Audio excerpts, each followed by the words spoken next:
This is the Big Stories Podcast, where we tell the amazing and inspiring stories from across the Big 12 Conference.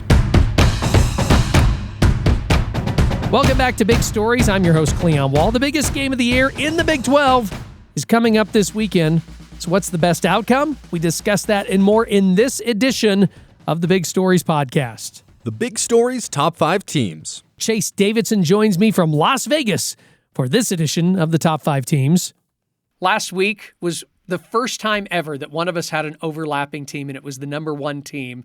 Let's see if we have an overlapping team this week. You get to start out this week, so you have all the power. Who is your number 5 team in the Big 12 this week? Yes, I'm excited to have all the power this week. But at number 5, I got Texas Tech. Wow. Final score, this one did not tell the final story. For about 2 solid quarters, I thought we were going to have another major upset on our hands. Kansas State really took this first half personally. It was only 12-7 at half. And Kansas State is a team I've been saying can do some damage. But Texas Tech absolutely showed up and won their first game versus Kansas State since 2015, which I did not know. Wow, Texas! I can't believe you're ranking him so low at number 5. That kind of surprises me. Okay, Really? Yeah, that kind of surprises me. My number 5 team is BYU. Yes, you can laugh at me and you can say I'm cheating since they were on a bye this week, but I'm ranking them here because everything worked in their favor this week, Chase. They moved up in the rankings. They're part of ESPN's Game Day. The spotlight will be on them this week as they travel to Lubbock. I think they're the number 5 team just because everything worked in their favor and nothing bad happened. But I couldn't rank them any higher because they were on a bye week. So that's why I ranked them number 5. All right, my number 4 team, West Virginia. I said earlier this season that I wasn't sure if they were going to win a game in conference. Then they go to 22nd ranked Houston and hand them a 45-35 defeat. This could be a defining win for the Rich Rodriguez crew there in Morgantown. Freshman QB Scotty Fox helps lead them to a victory. The defense picks off Connor Wegman twice, including a pick six. Hats off to the Mountaineers. That's why I have them ranked number 4. Chase, who is your number 4 team in the Big 12 this week? Okay, I like that. I got Baylor, 30-3 win over UCF. I think they deserve credit here, especially because they've had a good rebound because they haven't won a game since the first week of October. And this is a dominant win. I mean, UCF, say which one about UCF, but the Baylor defense forced 2 turnovers and held their opponent to 3 points. I mean, I'm very impressed with Baylor. I like what they did. Again, they do have 4 losses now. Conference championships kind of out of the cards. I really wanted this Baylor team and thought they could have the legs to go to the conference championship, but I still think they have a good season on their hands. Sawyer Robertson is still one of the best quarterbacks in the conference. But at number 3, I have Arizona. This one was a surprise to me. Not the results in just who won or lost. Colorado's obviously been shaken up. That loss at Utah was horrific. But the whooping Arizona put on them at Folsom Field in Boulder, which has proven to be a very tough place to play, even with a very average Colorado team, was impressive. This Arizona team definitely on a very positive trajectory as far as the season goes, but also as far as the program goes. I'm excited for Arizona because they've got something to look forward to. Even if this season's just a bowl game appearance, nothing super major. I think that's big just based on the program was not looking great, at last season, at the end of last season. I'm very happy for Arizona and the progress they're making. You were really thinking outside the box. I did not even think about Arizona just because they handled Colorado so deftly in their game and so handily in their game. I am choosing at number 3 their cross-state rivals. I'm choosing Arizona State. Backup quarterback Jeff Sims leads them to victory on the road at Ames. I know the Cyclones look broken right now, but it's impressive that a backup quarterback was able to do that on the road. He runs for 228 yards and passes for another 177. Yes, I know ASU turned the ball over 3 times and had 11 penalties, yet they still won. That's impressive. This is a resilient team. The Sun Devils conference title hopes are still alive, so that's why I'm putting them here at number 3. So, Chase, my number 2 team is Utah. I thought about putting them at number 1 because they hammered Cinderella Cincinnati 45-14. They've hammered actually every team they've played except for teams named BYU and Texas Tech. They rushed for 267 yards and 3 TDs. They held Cincy QB Brendan Sorsby to 221 yards, but he was only 11 for 33 in this game. Yuck. And 88 of those 221 yards were one touchdown pass and catch. Or one touchdown pass, I should just say. They continue to mow over teams, and I expect them to win their last 3 games. That's why I have Utah at number 2. Chase, who is your number 2 team? Number 2, West Virginia. Obviously, they are 3-6 on the year. Knocking their first conference win. Finally, they have 2 wins versus FBS teams this year. A ranked win versus 7-2 Houston and over 7-2 Pitt, who could likely be ranked in the next coming weeks. We just love college football. That's just what happens in college football. And I think, we talked to a reporter last week at West Virginia, and the program was not obviously expecting to win this game. I was surprised that they go to Houston and win this game, but good win for the program. It was really awesome to see that. And at number 1, I have Utah. Now, obviously, this is a pretty easy number 1. I'm pretty sure Cleon put them at number 2 because he had to, based on how we do these rules. Actually, I did not. I will say I toggled back and forth between Utah at number 1 and my number 1 team. And I put Utah at number 2. It was, to be honest with you, it was really tough. But it was really, really close. Yeah. Yes. No, and I think Utah deserves credit here. That was an absolute demolishing win. I was not expecting it to be that big of a blowout. I'm sure no one was expecting a huge margin of victory like that. But I will say I'm impressed with Utah in the fact that, it all comes down to controlling the game, and this is what this Utah team is made of. When you've seen them play these teams that are on their level or slightly lower, once they get control of the game, what they do best is just hammering the football slowly down the field. And it is unstoppable once they gain control of the game. Utah obviously has had the weakness when they are not in complete control of the game. They start to lose the brakes a little bit as the chunk plays are hard to come by. I do still think Utah has a definite shot in terms of how I think they can still beat high-quality teams in the conference. However, I don't know if the tiebreakers are going to work out for them. I am not sure, but that win was convincing because I thought Cincinnati matched up fairly well against them. I was completely wrong. Utah looks so good, especially at home at night. It is crazy. But, wow, what a comeback win, or a comeback, 2 games for Utah since that rivalry loss. I'm very high on Utah. I think they deserve to be a top 15 team in the country. Yeah, they've been impressive. I thought that Cincinnati would be. I guess what I should say is I was hoping for a close game with Cincinnati, and it just didn't happen. Yeah. That Rice-Eccles Stadium. It was really Utah's defense too. Yeah. Rice-Eccles Stadium is such a tough place to play a game, and they do a fantastic job up there of rattling whatever team comes into play them. So hats off to Utah. I almost put them at number 1, and I feel a little weird putting Texas Tech at number 1, or at least my number 1 team. I feel like I should put them at number 2 because they were sloppy at Kansas State, but they were sloppy on offense, and they still won by 23 points over the Wildcats.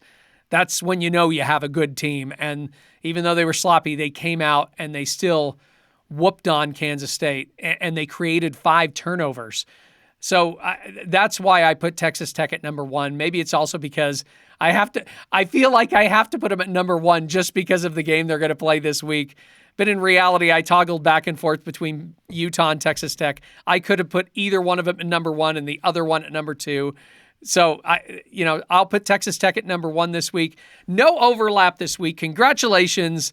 It'll be interesting to see what happens next week when we come out with our top 5 teams. Chase, thanks a lot. The Big Story's 5 biggest storylines. Number 5. Why are we talking football? Basketball season is finally here. The season started on Monday. A few teams have marquee matchups this week, but I'm going to be honest, we're recording this before any of the games will be played. I'm just excited that basketball is back. The other exciting aspect, 6 of the conference's 16 teams are ranked in the top 25, with Houston coming in at number 2 and BYU 8th. I would say that shows the strength of the conference, and it does, but there are other conferences that are just as strong. That's according to the pollsters. The Big Ten has 6 teams in the top 25, including number 1 Purdue.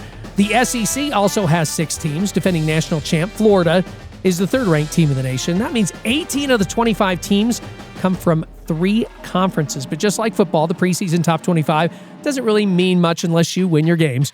You would have to figure that at least 2 of those teams that are from the Big 12 that are in the preseason top 25 will drop out by the end of the season. Iowa State and Kansas are 16 and 19 respectively. So those could be good guesses, but I think it's hard to figure out in this world of the transfer portal what's going to happen. And I'm not sure I'm ready to bet against TJ Otzelberger with Iowa State and Bill Self of Kansas. So which teams could surprise or even jump into the top 25? I would guess Baylor would be one of those teams. Scott Drew and his staff have done too many good things over time not to be considered a potential contender outside of the top 6. Plus, you got to remember, he did win a national championship at Baylor. Kansas State and Cincinnati are always tough. I'm interested to see what new coaches Ross Hodge and Alex Jensen bring to West Virginia and Utah. That's another couple of teams who could be scary. Again, basketball season just started. That's enough basketball talk. We'll get more into basketball next week. Number 4. I'm calling this segment, "Aw, man, that stinks. What now?" 2 of the feel-good teams in the Big 12 go down hard. One of them was kind of expected. The other one, possibly expected. Let's start with the kind of surprising one, Houston. They lost at home to WVU, who had not won a conference game to date. But is it really that surprising, or did we think Houston was better than they were because of a win against Arizona State on the road when ASU was ranked?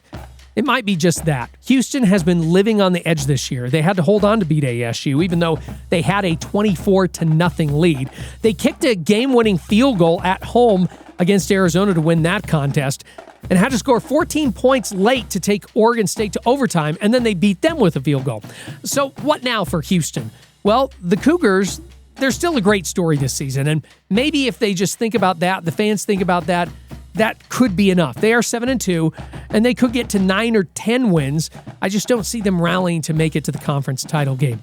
Now on to Cincinnati. I'm not surprised the Bearcats lost at Rice-Eccles Stadium. I've seen plenty of good teams lose in Salt Lake City at night.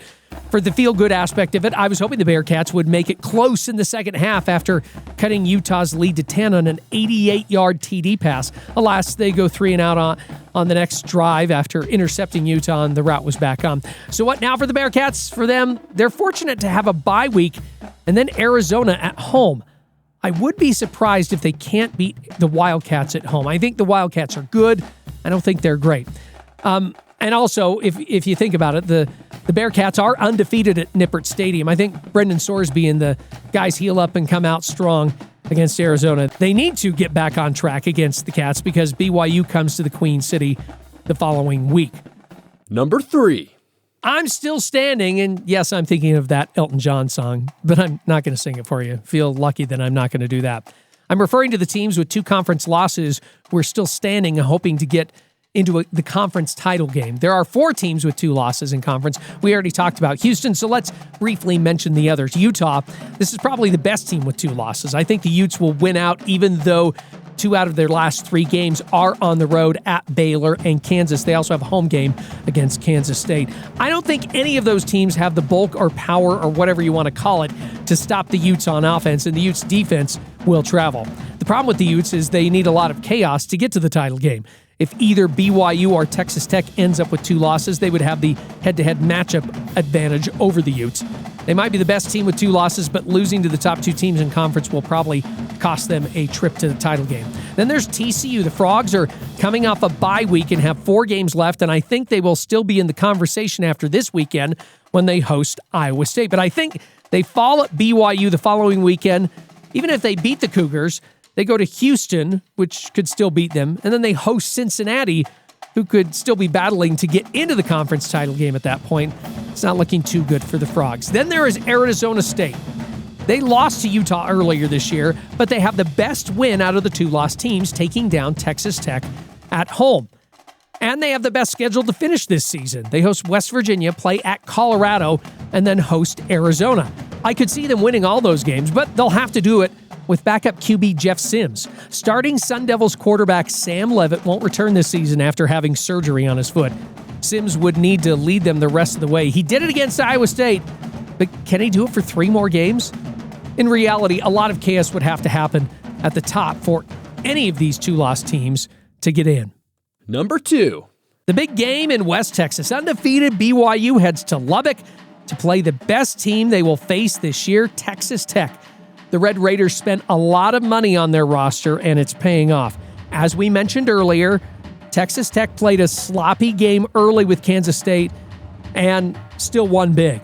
They've got a good defense and a balanced offense. They win this week, and you could pencil them into the conference title game in Arlington. After this, they host UCF and play at West Virginia. I know the Mountaineers were frisky, and Morgantown is a tough place to play, but I would be shocked if the Red Raiders lose either of those games. Even though the Cougars are coming off a bye this week, I think everything about this game favors the Red Raiders. But BYU is the undefeated team and has figured out a way to beat every single team along the way with a freshman QB. So I invited BYU SportsNation's Spencer Linton on the show to talk about BYU's offense with Bear Bachmeier and how they can move the ball down the field against Red Raiders defense, who is ranked 10th in the nation in total defense. Well, first and foremost, Cleon, it's fantastic that BYU has had 2 weeks to prepare for an elite defense and the best in the Big 12. BYU needs every single one of those days. But I will add that while Texas Tech's defense has been so good, as you pointed out, and they're so vaunted, BYU's offense has been incredibly efficient, especially during their 2 biggest games to date, which have come in a row in the win against Utah and the win over Iowa State. BYU's taking care of the ball, specifically Bear Bachmeier. 20 total touchdowns, only 4 giveaways, a 5 touchdown to 1 giveaway ratio through 8 games for a true freshman quarterback is incredible. So in terms of specifics of getting ready, one, BYU is just trying to get healthier, and I'm starting to lean toward LJ Martin being available to play in this game for BYU. It's not confirmed. I'm just going off of conversations that I've had within and around the program. It feels like he is pacing to play, which will help BYU's offense in a major way, no doubt, at least to make Texas Tech's defense have to respect him while he's on the field, so that play action pass, which from a metric standpoint has probably been the best thing that BYU has been able to do this year, because they have established that run with LJ Martin and that really strong offensive line. If BYU can force Texas Tech to have to respect it and then bring that play action pass into play, then that could mean some opportunities for BYU to take some shots against Texas Tech secondary, which is good, but they have at times been exposed a little bit. So that's probably a long way to answer that I believe BYU is going to implement that play action pass with the return of LJ Martin if and when he's cleared, and lean on the prowess of Bear Bachmeier of making good decisions and taking care of the ball, especially against a team which we saw. If you're Kansas State and you gift Texas Tech 5, I shouldn't say gift, you give it away 5 times, Texas Tech earned some of those. There's no way you're going to beat them. Can BYU stay even in that category and at least have an even turnover margin? I think BYU's got a real shot to win the game if they can do that. The Cougar defense is 27th in total defense. They woke up in the second half against Iowa State and only allowed 3 points. I'm assuming they want to set the tone with physicality as soon as they touch that field in Lubbock. No doubt about it. And Justin Enna has been clear each and every week. The message from him to his linebackers is to set that physical tone, to play with violence, obviously within the rules of the game, but he wants them to bring the physicality and the violence that is natural to football to this game. BYU is going to get punched. The challenge is to punch back like they did, as you mentioned, against Iowa State, and just hang around. Like, that's what this BYU team does so well, is they just hang around. They take the punches in the early rounds, and they're down double digits. They've been down double figures in all 3 of their Big 12 road games and won all of them. That is amazing. I'm not saying that that's sustainable against a team like Texas Tech, but if BYU can just hang around and play that physical nature to show Texas Tech, hey, we are a physical defense too. And 2 weeks to try and get healthy with Jack Kelly and Isaiah Glasker. Not sure we're going to see Raider Demooney, but my goodness, it just feels like the bye week happened at an absolute perfect time for BYU to have more preparation time for the best team in the Big 12 and to try and get healthy so that they can feel better about matching the physicality that Texas Tech will bring. I want to jump back to the offense for just one more moment here. BYU was able to survive without much of a rushing attack from the running backs against Iowa State. Are we going to see offensive coordinator Aaron Roderick chuck it a bit more against the Red Raiders? Or was that just a one-off where they just had to make an adjustment on the fly and say, hey, we got to do it this way this game, but once we get our rushing attack back where we want it to be, at least with the running backs, we're going to go back to what we usually do on offense? I love that you brought this up because this is a massive pat on the back and shout out to Aaron Roderick and his ability to adjust. He's taken his lumps from the media and from the BYU fan base at times for not being creative enough or being aggressive enough. He is pushing the right buttons this year in games. We always credit Jay Hill for making these incredible adjustments, and deservedly so. He's been so great for BYU on the defensive side of the ball in that realm. BYU's offense and Aaron Roderick are doing the same thing. They're making those proper adjustments. As far as airing it out, it's just nice to know that if BYU has to do that Aaron Roderick feels like he can go to that well. And the Iowa State game is a perfect case in point there. I'm going to go back to something I said a few minutes ago, which is the play action game. BYU has an opportunity here, if LJ Martin is playing, to take some shots in that specific play sequence and that portion of the playbook. I just feel like it will be instrumental. It has to be. And Aaron Roderick is a master of playing chess, of using the play action, of using the jet sweep, using different looks where you kind of lull a defense to sleep because they've seen it 4 or 5 or 6 times, and then bang, there's a trick play, or bang, there's an over the top long pass down the field on the play action. I do anticipate that we'll see that. And yes, I think that BYU, if they want to win this game, probably has to rely a little bit more on passing the ball down the field and trying to find some soft spots in the Texas Tech defense, which I believe at some point will test BYU in some zone coverages, and there will be some areas where BYU can throw the ball. We'll see if they adjust and just go straight man up and say, okay, beat us one-on-one.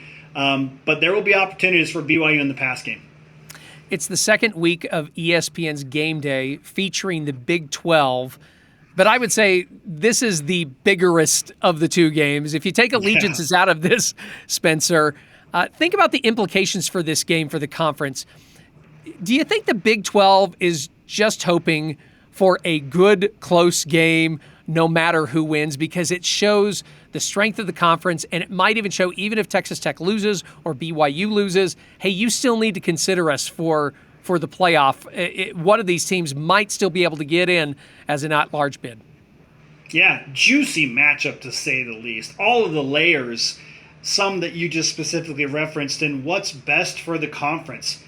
Frankly speaking, from Brett Yormark's vantage point, it's probably better if Texas Tech wins this game for the conference strength, to have a couple of teams be in the college football playoff conversation. If Texas Tech loses a second conference game, it's going to be a little harder for them to generate enough momentum to go back into that Big 12 championship game. And if they lose the Big 12 title game, have a resume that's going to be welcomed by the committee as good enough to get in as an at-large. I don't think a 3-loss Texas Tech team has any shot, or any 3-loss Big 12 team has any shot of getting into the college football playoff. At best, it would be a scenario where you're like SMU last year, where you go into your ACC title game, you have one loss. It was to BYU of all teams. They played a competitive game, like you were talking about, lost close to Clemson, but because it was close and they were playing in a conference championship game, they were not going to be punished for playing in the ACC title game, whereas a bunch of other teams like Alabama didn't even get to their conference championship. So for me, it's can the Big 12 have 2 one-loss teams going into the Big 12 championship game, and then whoever loses has enough in the resume to still kind of sneak in as an at-large, and obviously whoever wins the title game has the automatic bid. That to me feels like the most likely scenario for the conference to get 2 teams in. But circling back to your initial point, what's best? Yeah, it's for the conference, it's probably that Texas Tech wins that game and then BYU wins out, and maybe there's a rematch of those two teams in the Big 12 championship. But we know who signs the paychecks. We're a BYU show. We all want BYU to ascend to that next level. It's not bad for the Big 12 if they have an undefeated team that is, pacing for the top 5 and has. Listen, if BYU gets through this Texas Tech game, they have a legitimate shot to go undefeated in the regular season. For only the third time ever. They did it in 1979 in the regular season, ultimately losing in the Holiday Bowl, and of course the national championship year where BYU went 13-0. It just doesn't happen. But if BYU wins this game, they could legitimately run the table and have an undefeated regular season in a Power 4 conference. And then I feel like, the Big 12 has their bell cow. It's like, hey, BYU, undefeated. If they run the table, they'll probably be in the top 3 or 4, Cleon. And now we're talking about a team that has a bye in the first round of the college football playoff if they can win that game in Arlington. A lot of big ifs, but gosh, it's just fun that we're having this conversation at all. Yeah, exactly. You're going to be in Lubbock for the game. Catch a few tortillas for me, okay? Texas Tech is hoping there are no tortillas thrown on the field because this would be an advantage for BYU. Very true. Very true. Spencer Linton, thanks a lot. You got it. Number 1. What is the best outcome of the game in Lubbock? I wanted to go back to something I asked Spencer. I asked him if the conference wants a close game regardless of the outcome. It would show the stakeholders of the college football playoff that the Big 12 has 2 good teams and could mean that they get 2 teams into the college football playoff. If BYU is blown out by Tech, it makes the Red Raiders look good, but then everyone wonders if the Cougars really are any good. Same thing if BYU blows out the Red Raiders. I'm not sure that's going to happen. In my feeble little mind, I think the best outcome for the conference would be for BYU to win, maybe even close, probably close, then stay undefeated and then lose in the title game to Texas Tech. That would probably guarantee that 2 teams get in the college football playoff from the Big 12. Of course, this is just all a guess on my part. Who knows what's going to happen over the next 4 weeks. ESPN's Heather Dinich wrote that these 2 teams still have the best shot of making the conference title game, but is that what's best for the conference? I think it is. As of right now, they have the strongest resumes, and if BYU can win in Lubbock and at Cincinnati in a few weeks, their resume will improve. Listen, this is the game of the season for both teams, and it could tell us a lot about each team. For my money, and by the way, I'm not spending or betting any money, I hope it's a close game and shows the nation that the Big 12 does play big-time college football just like the SEC and Big 10. The Big Story's top 5 quarterbacks. Number 5, Arizona's Noah Fafita, 213 yards passing and 4 TDs, and he got to sit out early since the Wildcats were so far ahead of the Colorado Buffaloes. Number 4, WVU's Scotty Fox Jr., 157 yards passing and 1 TD, 65 yards rushing and 2 TDs. You might think, oh, those are not impressive numbers. They're okay. Most importantly, he led the Mountaineers to their first conference win of the year. At number 3, I feel like I always have Devin Dampier in the top 5. He's a well-rounded quarterback for the Utes. His completion percentage wasn't good, but he still passed for 213 yards and 2 TDs.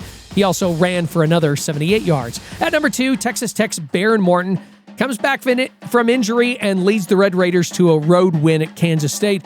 Oh, and he also threw for 249 yards and 2 touchdowns. And number 1, I'm giving it to ASU backup QB Jeff Sims, 228 yards rushing and 2 TDs, 177 yards passing and another TD. It was also his first win as a starter since 2022, back when he was playing for Georgia Tech.